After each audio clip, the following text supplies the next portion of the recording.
ஆக கடை இருக்கு, போர்டு இருக்கு, வசந்தகுமார் இருக்கிறான், சரக்கு கிடையாது. என்னடா இது வந்து உடனே கடையில் சொன்னாங்க, எதிரில் ஒரு ஆள் வந்தார், ஒரு பெரிய வியாபாரி.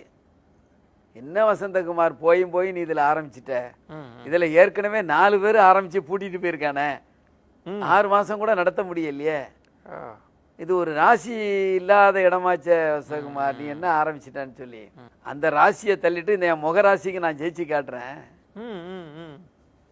வசந்தகுமாரை நீங்க பின்னாடி பாருங்க, 2 வருஷம் 3 வருஷம் 4 வருஷம் கழிச்சு பாருங்க, இந்த வசந்தகுமார் எப்படி வர்றான்னு பாருங்கன்னா அவர் ஆச்சரியத்தோட பார்த்தாரு. என் நண்பர் ஒரு ஆள் ஆசீர்வாதன் இருக்கிறார், அவர் கூட சேர், அதாவது அந்த ஸ்டீல்ல கூட மாதிரி செய்து அதுல நெட்டு போட்டு வியாபாரம் பண்ணுவார். 25 ரூபா அது ஒரு சேர். நான் 4 சேர் அவர்கிட்ட கடன் வாங்குவேன் காலையில, முதல்ல அப்படிதான் வாங்கி அதை கடையில போட்டுட்டு எப்படியா 2-3 சேரை வித்துருவேன். 25 ரூபாய்க்கு வாங்கி 30 ரூபாய்க்கு வித்துருவேன். 5 ரூபா 15 ரூபா அந்த நேரத்தில் எனக்கு பெருசா இருந்து, அவருக்கு அந்த 75 ரூபாய் கொடுத்து 15 ரூபாய் எனக்கு. அடுத்த நாள் அப்படியே 4, 3, 5 வாங்கி வாங்கி வாங்கி வாங்கி அவர் தயாரிக்கிற பொருளெல்லாம் வாங்கி ஓரளவு வித்தேன். அதுலயும் கூட 25 ரூபாய்க்கு வாங்கி 30 ரூபா விற்கச்சுமே சில பாவப்பட்டவங்க சாதாரண வருவாங்க, சின்ன வியாபாரம் பண்ணியிருப்பாங்க, எனக்கு ஒரு சேர் வேணும்பாங்க, 15 ரூபா தான் இருக்கும்பாங்க. அப்ப நான் சொல்றேன் 15 ரூபாய் நீங்க கொடுங்க, டெய்லி இந்த பக்கம் வரைக்கும் ஒரு ரூபாயை கொடுத்துருங்க. 15 ரூபா கொடுத்துருவாங்க, 15 ரூபா பாக்கி இல்ல, அதுல வந்து ஒரு ரூபாயை கொடுத்துருங்க. இஎம்ஐ. ஆமா, இஎம்ஐ அப்பமே ஒரு ரூபாயை கொடுத்துருங்கன்னா அவங்க கொடுப்பாங்க. அந்த 30 ரூபாய்க்கு மேல 1 ரூபா கூட வாங்கிக்குவேன், ஏன்னா 15 நாள் நான் கடன் கொடுத்துருக்கேன்ல.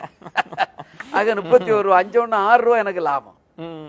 இந்த மாதிரி ஒவ்வொன்றா ஆரம்பிச்சு அந்த வாங்குகின்றவனிடம் திருப்பி பணத்தை கொடுக்க வேண்டும் என்ற எண்ணம் 78லே எனக்கு இருந்து.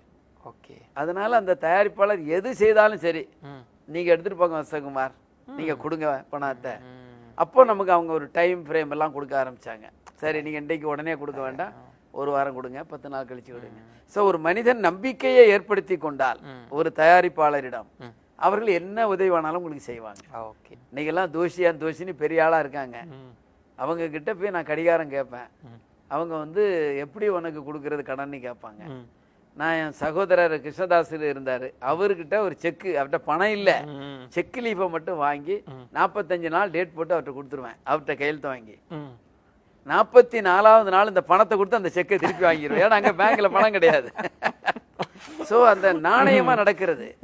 அதன் பிறகு அவர் வந்து எவ்வளவு வேணாலும் கொடுத்தாரு, வாங்கினாரு, அவரும் எங்கேயோ உயர்ந்திருக்கிறார், வாழ்க்கையில நானும் முடிந்த அளவுக்கு உயர்ந்திருக்கிறேன். ஸோ இந்த நாணயம் தான் முக்கியம். கொடுக்கின்ற காசோலைக்கு மரியாதை என்பது வங்கியில போன பிறகு அது பணமாக மாறணும். தயாரிப்பாளர் இந்த செக்கை பார்த்தோன்னா இது வந்து டிடின்னு நினைக்கணும், ரிசர்வ் பேங்க் ஆஃப் இந்தியாவை நினைக்கணும். அப்படி நினைச்சா நீங்க வாழ்க்கையில முன்னேறலாம், எவ்வளவு வேணாலும் தருவாங்க. ஆக கடிகாரத்திலிருந்து, கூடச்சேரிலிருந்து, பீரோயிலிருந்து டிவி வியாபாரம் ஆரம்பிச்சோம். முதல்ல 1975-76 தான் பிளாக் அண்ட் ஒயிட் வந்து. அப்போ சென்னையில தேனாம்பேட்டையில குந்தன் ஏஜென்சின்னு ஒரு ஆள் இருந்தார், அவர் நான் நண்பர், நார்த் இந்தியன், சென்னையிலே செட்டில் ஆனவர். அவர்கிட்ட போய் முதல்ல கேட்பேன், ஐயா ஒரு டிவி கொடுங்க. அவர் 1 நாளைக்கு, 4 நாளைக்கு, 5 நாளைக்கு, 10 நாளைக்கு என்ன வர சொல்லி அப்புறம் ஒவ்வொரு டிவியா கொடுத்தாரு. அதுவும் டைம் தான், 15 நாள் 20 நாள் டைம் வாங்கி ஒவ்வொன்றா அவங்ககிட்ட வாங்கி அவங்களுக்கு பணம் திருப்பி கொடுக்கறதுல அவங்க எவ்வளோ வேணாலும் தர ஆரம்பிச்சாங்க. அதன் பிறகு தான் ஒவ்வொரு டீலர்ஷிப் எடுக்க ஆரம்பித்தேன். ஸோ ஆரம்ப காலகட்டத்தில் ஒரு மனிதன் வியாபாரத்தில் வெற்றி பெறணும்னா நாணயம் முக்கியம். சரி இன்றைக்கு இவர்கிட்ட வாங்கி இந்த பணத்தை எடுத்துட்டு நாளைக்கு அவர்கிட்ட வாங்கி இந்த பணத்தை இங்கே போட்டுட்டு இன்னொரு நாள் இன்னொருத்தட்ட வாங்கிட்டுனா இந்த ரொட்டேஷன் இருக்கு பாருங்க, அதில் நாணயம் தவறிடக்கூடாது. நீங்கள் ரொட்டேட் பண்ணுறதுல தவறு இல்லை, குறிப்பிட்ட நாளில் அந்த பணம் அவங்களுக்கு போய் சேரணும். அப்படின்னா தான் நம்ம பேரில் நம்பிக்கை வரும். அந்த நம்பிக்கை யார் வச்சிருக்காங்களோ, யார் ஏற்படுத்தி கொள்கிறார்களோ அவர்கள் வாழ்க்கையில முன்னேறாங்க. அதுதான் எனக்கு அந்த அடித்தளமா இருந்தது. நீங்க சொன்னீங்க வந்து நான் வேலையை விட்டுட்டு பிஸ்னஸ் போகணும். ஆக்சுவலா இந்த பாயிண்ட் வந்து நிறைய பேருக்கு ஒரு பெரிய பிரச்சனை. வேலையை விட்டுட்டு நம்ம பிஸ்னஸ்க்கு போறதா, அது என்ன ஆகுமோ தெரியல, பேரண்ட்ஸ் ஒத்துக்க மாட்டாங்க, நமக்கே ஒரு பயம் இருக்கும். நீங்க அதை எப்படி, உங்களுக்கு அப்படி எந்த தாட்டுமே வரல? அதாவது எனக்கு பிரின்சிபல் அப்படி ஆயிடுச்சுல, இந்த கம்பெனியில் பணியாற்றிய விட்டு வெளியே வந்தேன் என்றால் நான் இன்னொரு ஆள்கிட்ட போய் வேலை செய்ய மாட்டேன். எனக்கு ஒரே முதலாளி தான் கடைசி வேலையே இருக்கணும். அதன் பிறகு நான் தான் முதலாளி ஆகணுமே தவிர நான் இன்னொரு முதலாளி கிட்ட வேலை செய்ய மாட்டேன், அது எந்த வேலையா இருந்தாலும் சரி. அதனால எனக்கு அந்த ஒரு உந்துதல் மனசுக்குள்ள இருந்துகிட்டே இருக்கேன். நீ சேலஞ்ச் பண்ணி உள்ள வந்திருக்க, நீ நல்ல சம்பளத்தை விட்டுட்டு வெளியே வந்திருக்க, நீ வாழ்க்கையில வெற்றி பெறணும். குடும்பத்தார் ஏளனமா தான் சிரிப்பாங்க. அந்த நேரத்துல கடன் கேட்டா எந்த குடும்பக்காரனும் தரமாட்டாங்க. ஒன்றை மட்டும் நினைச்சுக்கணும், வளர்ந்த பிறகு வருகின்ற சொந்தம் வளராத நேரத்துல வராது. நான் உனக்கு பணம் கொடுத்தா நீ பெரிய ஆளாயிருவேன்னு நம்மள கிண்டல் தான் பண்ணுவாங்களே தவிர, ஏளனப்படுத்துவாங்களே தவிர உதவி செய்ய மாட்டாங்க. ஆனால் அதையும் மீறி நம்ம வெற்றி பெறுகின்ற நேரத்துல அவங்கெல்லாம் நம்ம கிட்ட வருவாங்க. நம்மளும் அதை பழையதெல்லாம் நினைக்காம என்ன முடியுமோ அதை சுற்றத்தாருக்கு, உற்றாரு, உறவினர், தெரிஞ்சவங்களுக்கு முடிந்த அளவுக்கு நம்ம சேவை செய்துட்டு இருக்கணும். எனவே பணம் ஒரு பொருட்டா இருந்தாலும் அந்த மனமும் அந்த உணர்வும் நம்ம வாழ்க்கையில வெற்றி பெற வைக்கும். தொடர்ந்த முயற்சி.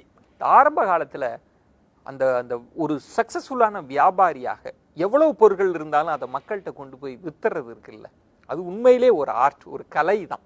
நான் உங்கள்கிட்ட இருந்தும் அந்த ஸ்பிரிட்டை தான் நான் கேட்கணும்னு நினைக்கிறேன். எப்படி நீங்க சொன்னீங்க ஒரு நாளைக்கு 3 சேரை கூட நான் வித்துருவேன் அப்படின்னு, எப்படி வாடிக்கையாளரை எப்படி நீங்க கன்வின்ஸ்? அதாவது நீங்க முதல்ல வாடிக்கையாளர்கள் சிலர் தான் நம்ம தேடி வருவாங்க.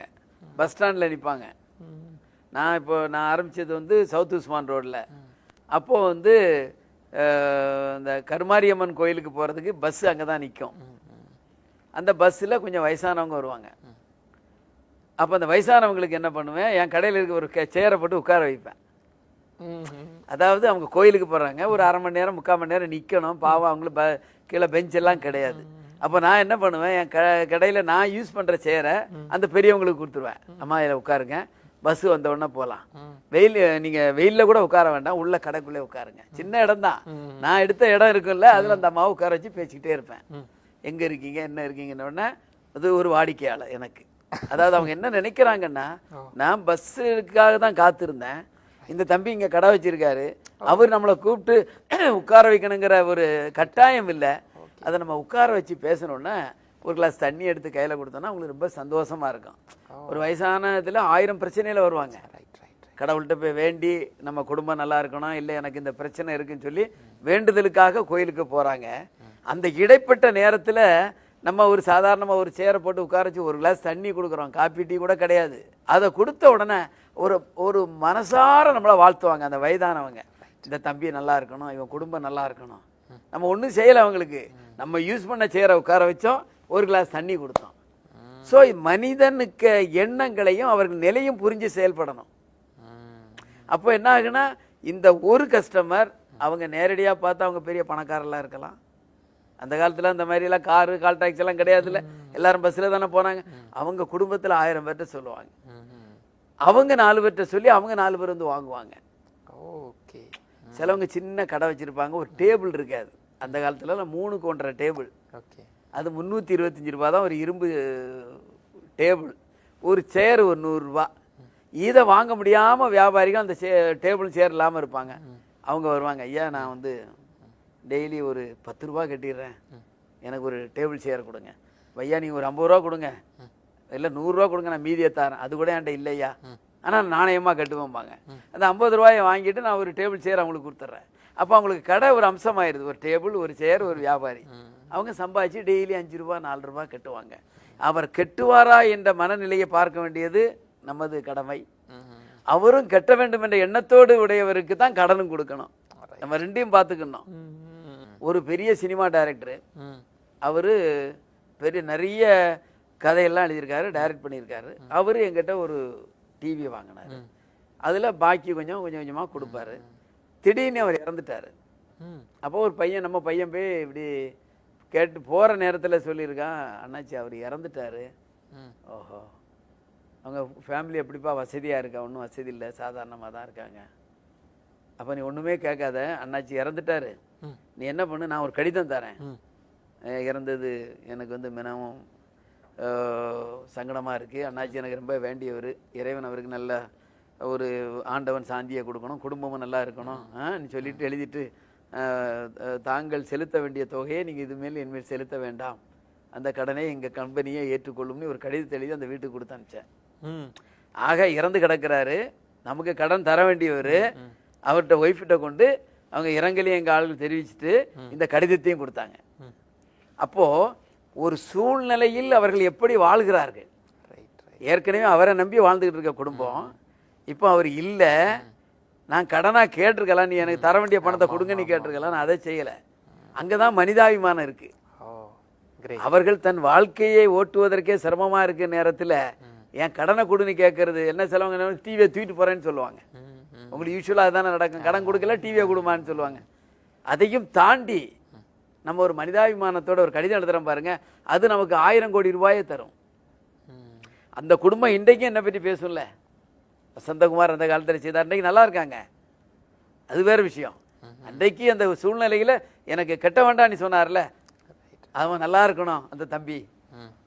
இதுதான் மனிதனை வந்து நம்ம பார்க்கின்ற பார்வை. நீ வியாபாரம் பண்ற, லாபம் சேகரிக்க, அது வேற விஷயம். ஒரு மனிதனுக்கு தேவையை உணர்ந்து செயல்படுறோம் பாருங்க, அதுதான் முக்கியம். அது மாதிரி நான் ஒன்றொன்றா பார்த்து பார்த்து வியாபாரம், நான் ஒரு ஆள் தானே, வேற யாரும் கிடையாது. நானே கடையை திறக்கணும், நானே திறக்கணும், நானே கேஷியர், நானே மேனேஜர், நானே முதலாளி. அப்போ அந்த உணர்வுகளுக்கு மதிப்பு ஜாஸ்தி கொடுப்பேன். அப்படி கொடுக்கறதுனால எனக்கு எல்லா ஆசீர்வாதமும் கிடைக்குது. எவ்வளவு பிரச்சனைகள் வந்தாலும் இந்த நல்ல இதயங்கள் என்னை வாழ்த்தி காப்பாற்றிக்கிட்டு இருக்கு.